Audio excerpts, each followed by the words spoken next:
윤석열 대통령과 부인 김건희 여사가 18일부터죠. 18일부터 5박 7일간 영국의 엘리자베스 여왕 장례식에 참여하시고 그다음에 뉴욕에 가서 유엔 총회 연설이 있고요.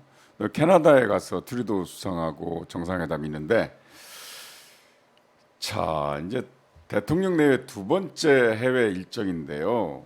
이번 외교는 상당히 난이도가 좀 큰 것 같습니다. 북핵 문제 있죠. 경제 문제 있죠.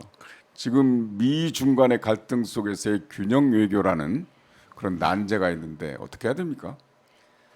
이번에 사실 가장 윤석열 대통령으로서는 성공해야 될 그런 외교 무대를 찾아서 가시는 겁니다.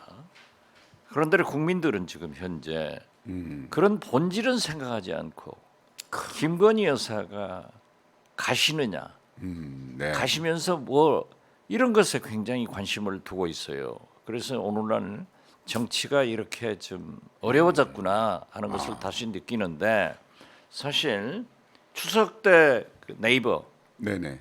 거기서도 보면은 윤석열 대통령보다도 훨씬 더 많은 이재명 대표보다도 더 많은 검색이 네. 김건희 여사예요. 그래서 어떤 의미에서 보면은 우리나라 최고의 뉴스메이커는 국민의 관심은 김건희 여사에 있다라고 하는데 먼저 네. 민주당 일부에서 김건희 여사가 동행하는 것을 반대하더라고요. 네. 그렇지만 저는 거듭 말씀드리지만은 대통령께서 비즈니스 출입 1박 2일 정도로 다녀오는 게 아니면은 반드시 동반하셔서 네네. 대통령 부인으로서의 외교를 조력해야 된다. 그러나 이번에 가셔서는 제발 그 스페인 나토 정상회의에서처럼 목걸이도 좀 조심하고 여러 가지를 조심했으면 좋겠다 하는 말씀을 드립니다. 그리고 방금 우리 네. 성경환 씨가 지적했던 대로 굉장히 중요한 얘기예요. 그러니까요. 지금 미국이 바이든 대통령이 전기차 네네. 일본까지도 지원하면서 우리는 지원금을 안 줘요. 1,000만 원씩인데 한 달. 예. 네. 지금 보십시오. 우리는 막대한 돈을 미국에 투자를 해서 미국 고용 창출의 1등 기여국인데 이 꼴을 당했다고요. 네. 이것은 정부의 엄청난 큰 책임입니다. 미국 대사관, 외교부, 산자부, 네. 국정원 다 손 놓고 있었던 거예요. 더욱이 대통령께서 펠로시 의장이 오셨을 때 만나셔가지고 이런저런 얘기를 하셔야 되는데 펠로시 의장 전화하고 안 만나버렸잖아요. 패싱했죠. 예, 패싱했죠. 그런데 미국은 행정부보다도 의회의 외교가 훨씬 더 강합니다. 그 이른바 인플레 감축법 입법 전이거든요. 그렇죠. 그때가. 입법 전이죠. 그런데 네. 우리나라는 까마득하게 몰랐단 말이에요. 그러니까 주미 대사관 거기에 산자부, 무역협회, 코트라, 국정원 다 나가 있었던 거예요. 마치 문재인 정부에서 중국의 요소수 기억하시는지 모르겠어요. 예예. 그 난리가 요소수 났죠. 사태 같은 똑같은 거예요.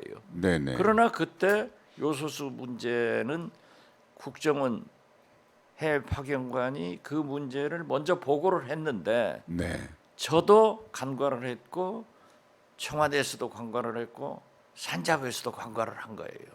물론 중국 대사관에서도 간과했는데 이번에는 아무것도 몰랐단 말이에요. 그러나 요소수 문제는 긴급하게 바로 해결됐죠. 해가지고 해결을 했었는데 이건 너무 큰 문제예요. 그리고 지금 바이든 대통령이 거듭 말씀드리지만은 Make it in 네. America. 미국에서만 생산해라. 그러니까요. 그런데 반도체, 배터리, 이제 바이오까지 그 적용을 하겠다고 행정명령서에 서명을 했어요.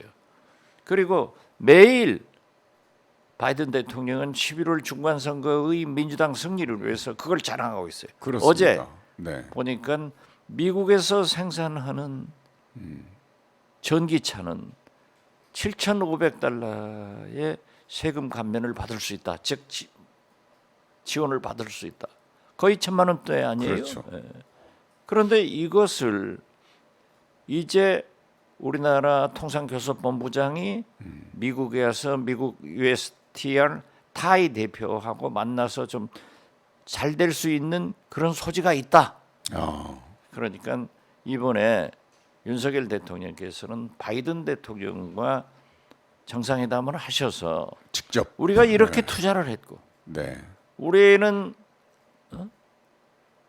방위비를 이렇게 많이 부담을 하고 우리는 자체 국방을 위해서 미군과 함께 이런 예산을 쓰고 있는데 도대체 또 이렇게 많은 투자를 미국에 했는데 이렇게 많은 고용 창출을 기여를 했는데 있을 수 있냐 해서 만들어 가지고 와야 돼요. 그러니까 거기다가 지금 방금 말씀하신 것처럼 바이오 산업까지도 그 행정명령에 서명을 했다는 거 아닙니까? 예, 그렇죠. 그러면은 우리나라의 바이오 산업, 예를 들면 백신 같은 거는 우리 국내에서 위탁 생산을 하잖아요. 그렇죠.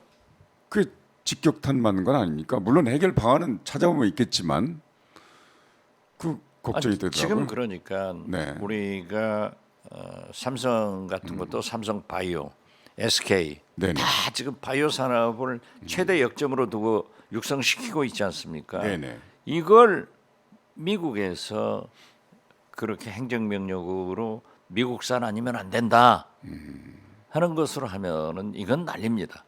그렇기 때문에 맨 먼저 윤석열 대통령은 바이든 대통령과 만나서 전기차 문제 등 네네. 이 행정명령으로 되는 바이오 이런 문제를 꼭 해가지고 오시면은 제가 그랬어요. 아마 한국에 도착하시면 우리 국민들이 윤석열 대통령 업고 다니자고 할 거라고. 그렇게 심각하고 두 번째로 네네. 또 간과해서는 안 되는 게 북한의 네. 핵 문제입니다. 그러니까 지금 얼마 전까지만 하더라도 윤석열 정부에서 북한이 비핵화의 의지만 있어도 경제적 등 여러 가지를 지원하겠다. 담대한 지원을 하겠다. 담대한 그렇죠? 지원을 네, 하겠다 네. 했죠. 또 권영세 장관도 이산가족 상봉을 위해서 당국자 만나자. 저는 굉장히 진전돼 있다. 네네. 즉 MB 비핵 개방 3천보다도 훨씬 진전돼 있다.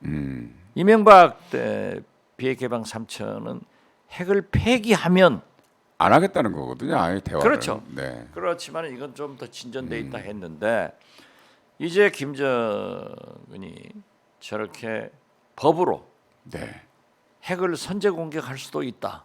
핵 또 미국이 뭐 10년, 100년, 1000년 해도 우리는 폐기 안 한다. 그러니까 이게 핵무력 정책 법제화더라. 그렇죠. 네. 이걸 법으로 정해놨기 때문에 이제 지금부터의 대북 정책은 완전히 바뀌어야 돼요. 그래서 이번 바이든 대통령과 만나셔가지고 거듭 말씀드리지만은 북한 핵은 남북 문제도 북중 문제도 아니고 북미 간의 문제입니다. 네네. 미국이 들어서야 되거든요. 그렇기 때문에 제 생각으로는 뭐 정세현 네네. 전 통일부 장관도 똑같은 말씀을 하셨는데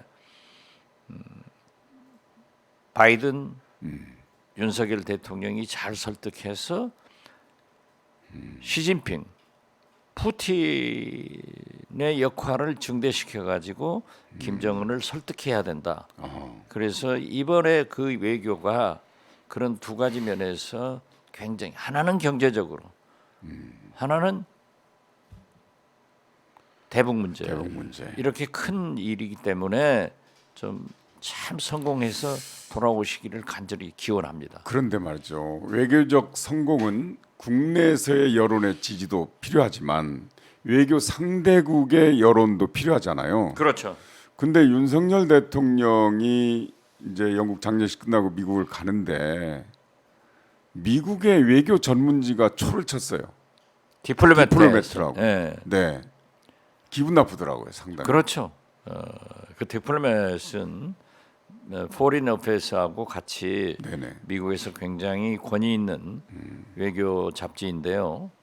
거기에서 지금 말씀하신 대로 펜더스 지금 동서대학 교수로 와 있는데 이분이 예일 대학에서 세포 물리학, 세포 임상학으로 박사학위를 받아가지고도 여기서 상당히 그 기고를 많이 했더라고요. 그러니까요. 그러니까 우리 코로나 방역 때도 보면은 이제 국민의힘에서 문재인 방역 잘못한다 하고 문재인 정부를 비판하니까 이건 진짜 잘하는 놈들이다. 네네. 너희 비난은 너희들이 나쁜 놈이다. 이런 식으로 했는데 이번에도 그렇게 윤석열 대통령에 대해서 선거법 위반으로 굉장히 공경을 칠할 것이다 하는 등 얼마 가지 못한다는 말까지. 아니, 제목 자체가요. 네. 상당히 이제 뭐 윤석열 대통령을 지지하건 지지 않건 간에 우리 한국 국민으로서는 이 불쾌할 수밖에 없는 제목인 게 뭐라 하냐면 한국의 윤 대통령은 거짓말을 해서 공직에서 물러날 수도 있다. 그리고 가로 열고 하지만 그러지 않을 것이다.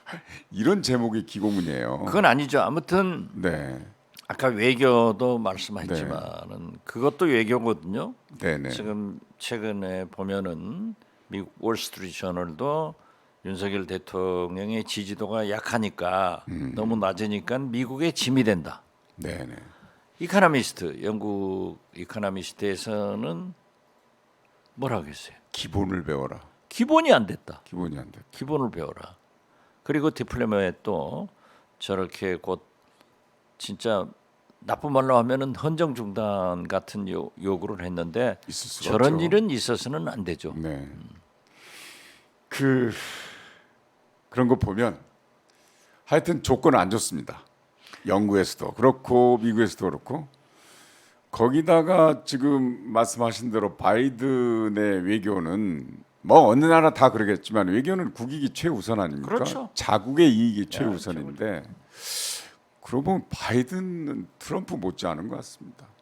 그렇죠. 네. 트럼프는 아메리카 퍼스트 해가지고 세게 네. 밀고 나갔는데 바이든은 실제로 의회에서 법령으로 다 하나하나를 해버리잖아요. 네, 그런데 어떻게 됐든 지금 미중 갈등도 세잖아요. 그렇습니다. 지금 러시아 우크라이나 전쟁도 이제 푸틴하고 시진핑 이번에 외국 갔다 만난다는 거 아니에요? 네, 러시아도 석유가 상한제 가입하는 나라는 봐주고. 석유도 네, 천연가스도 심지어 곡물도 수출하지 않겠다 하면은 우리나라가 어떻게 되겠어요? 힘들죠. 이 판국에도 네, 중국과 러시아, 인도네시아 등은 전부 석유를 사는 거예요. 네, 그런 문제가 있고 또 사실 시진핑 주석도 10월 달이면 이제 3기 네, 네, 시작을 하거든요. 이 등소평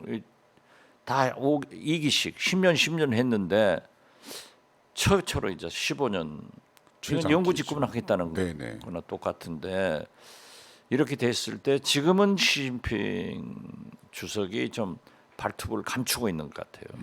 그렇지만 만약에 10월 3기 연임이 순조롭게 끝났을 때 과연 우리나라에 대해서 경제 보복을 어떻게 할 것인가? 저는 이것도 굉장히 큰 문제라고 생각해요. 네, 그래서 우리가 외교는 한미 동맹을 기본으로 해서 한중 경제 협력은 또 해나가야 되는데 네, 네, 이게 좀 문제가 많다 하는 거고요. 사실 이번에 영국 여행 장례식에 참석하시거나 유엔 가시거나 캐나다 가시거나 그 정상들을 만날 때는 다 각 부처에서 우리 대통령한테도 그러잖아요. 바이든 대통령을 만난다 하면은 영국 신임 총리를 만난다 하면은 그 현황을 보고를 하는 거예요. 네, 네. 그런데 이렇게 지지율이 20-30%에서 꽉 막혀 있고 여야하고 싸우고 있고 자기들끼리도 제1야당의 싸우고. 대표는 기소가 되고 영부인은 특검하자 네. 이런 것이 있으면은 과연 강한 외교가 나오겠냐 이거예요.